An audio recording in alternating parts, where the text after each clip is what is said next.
It all began with a river. The Nith flows from the hills in the north to the Solway.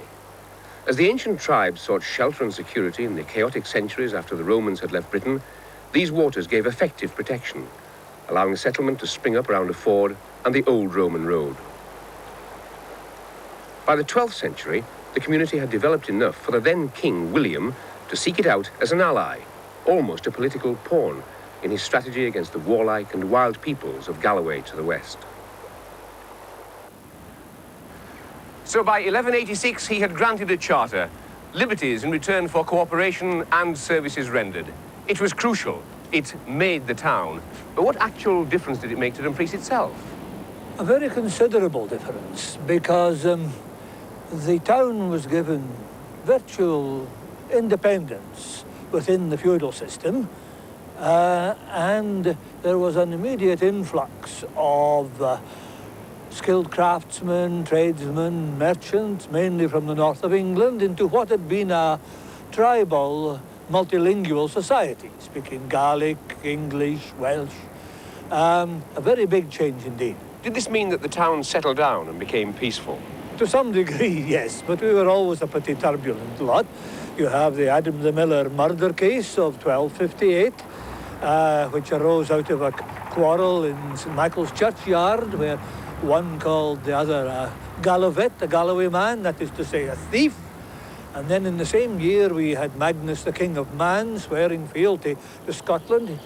This was our golden age, when we had a royal mint from the 1160s to the 1180s in the town, when the Grey Friars were established, when the bridge was built, when in all likelihood the grammar school was established.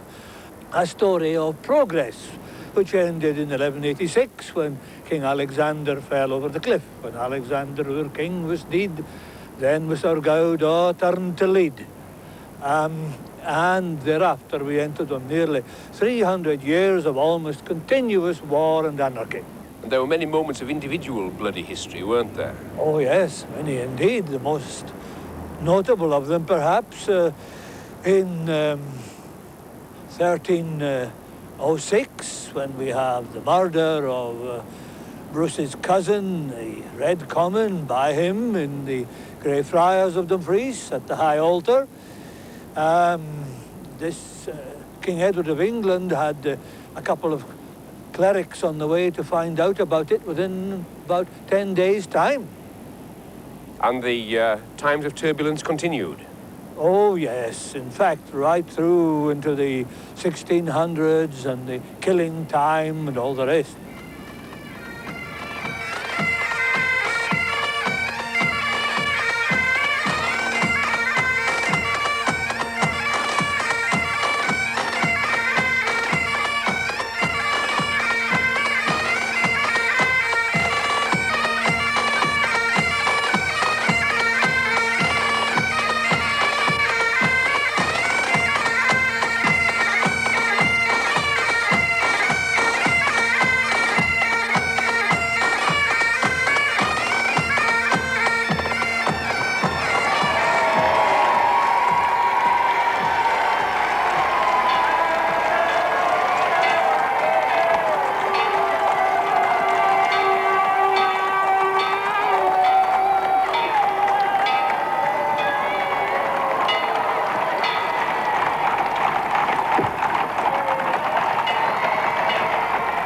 Having ridden the marches, the horsemen returned to present the valued charter to the magistrates, the people, and a schoolgirl, the symbolic Queen of the South.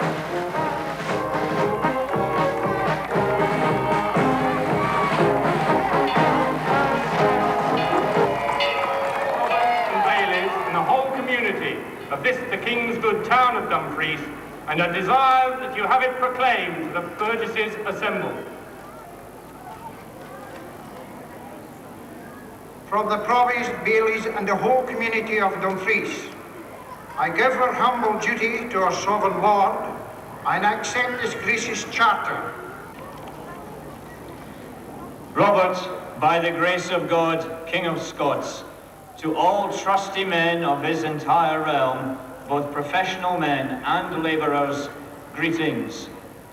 Know that we have granted to the provost, bailies, freemen, and the community of our borough of Dumfries, the absolute and legal possession of our said chartered town, to be held by them and their successors, from us and our heirs forever, with all their freedoms and privileges, basic rights and just concerns of any kind at all, belonging to the said borough, or which may, in the future, rightly belong to it in any way.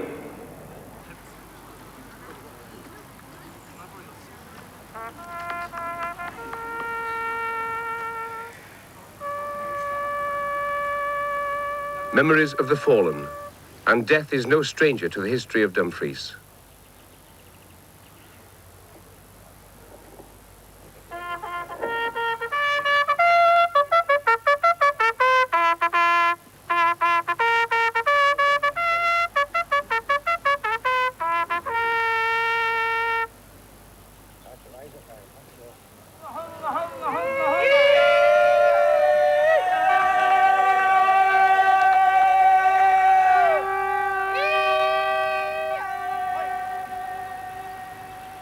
In the 17th century, the Covenanters, opponents of the king and his established church, suffered savage persecution. Their most fanatical tormentor was the notorious Sir Robert Grierson of Lag. He was two people, really. We hear of the water boiling in the basin when the dropsical, gouty old man put his feet in the cold water. He's a monkey familiar in the turnpike house called Major Weir. The ship meeting the black coach with 7 headless black horses going over the waves off St. Bees, or you can meet them on the mud banks off Carsthorne. We hear of the Laird of Closeburn's fine black Spanish horses dropping dead as they reached this kirkyard here, and the great voice crying from the thunderstorm, "Well done, thou good and faithful servant." And there isn't a hillock in South Scotland but has had Covenanters rolled down it in spiked barrels. That's one side. On the other, he was one of the biggest landholders in South Scotland, who had succeeded to the estates of his distant cousin, also Sir Robert Grierson of Lag, who was a Covenanter. And he was a high Tory. Having met Sir Robert Grierson, the infamous Laird of Lag, now his victims hanged without law from this very tree and buried under this stone. Gordon and McCubbin, known Covenanters, were happened upon quite by accident by a patrol under Douglas of England, Captain Douglas, one of Claver's and Lag's men, and on the understanding that he would be taken before the assize, the court, and properly tried, he was handed over to Lag and Captain Bruce, who simply hung him on the spot here. It was typical of the arbitrary behaviour of the persecutors during the height of the persecution in 1685, the killing time, as it was so justly called. The death of Charles II brought greater tolerance. Perhaps these martyrs had not died in vain. And when the Protestant Hanoverians ascended the throne, they found sympathy in the Covenanting territory. There was little support for the doomed Stuart cause in the rebellions of 1715 and 1745. The killing times and the Jacobite rebellions were over, and by the later 18th century, the town could prosper. In the 1780s and 90s, Dumfries, as people know it today, had taken shape. The rich merchants held court in handsome homes in the centre. The poorer folks had their tenements and terraces in the alleyways, the closes leading down to the river.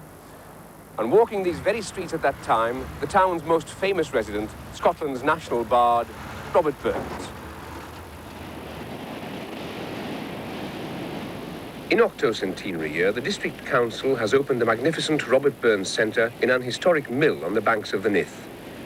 There I met Wilson Ogilvie, local headmaster and world president of the Burns Federation. I think, first of all, Burns is very, very important to Dumfries. Burns, you know, lived in Dumfries for only 4.5 years.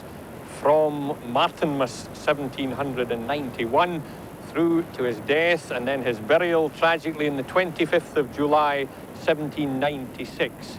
But despite that, I would suggest to you that he is the most famous residenter that Dumfries has ever had. Which aspect of his many-faceted genius appeals to you the most? I see him as a writer of love song, and I think his love songs will be the things which will survive longest. When we consider Burns worldwide, I think it's his songs, possibly his lyrics, definitely his love songs. My love is like a red, red rose, or what about A Fond Kiss, which was written just about 200 yards across Nith there, in what we call the Sang House of Scotland, the flat that he spent his first 18 months in. How strong is his international appeal? It is total and utter at the moment. Last night we were delighted to have as guests in my home a Chinese professor. A fortnight ago I had correspondence from a Japanese professor. We have hosted on a number of occasions a young lady who is an Australian consul, and every one of these folks admired Burns and wanted to hear more about him and wanted to see this chain. If his songwriting was so prolific, did it make him rich? Unfortunately not. He was so interested in this and so interested in it for the sake of his country and his country's culture that he gave virtually every song, or the rights of every song, to one or two publishers and collectors. One was a George Thompson from Edinburgh, and to George he gave innumerable songs, and these were eventually published in this and in other books, original Scottish airs for the voice, with obvious associations with Burns. This is a book of very considerable value, and to me it's symbolic of these years in Dumfries. Burns lived his last years in the town, but he was born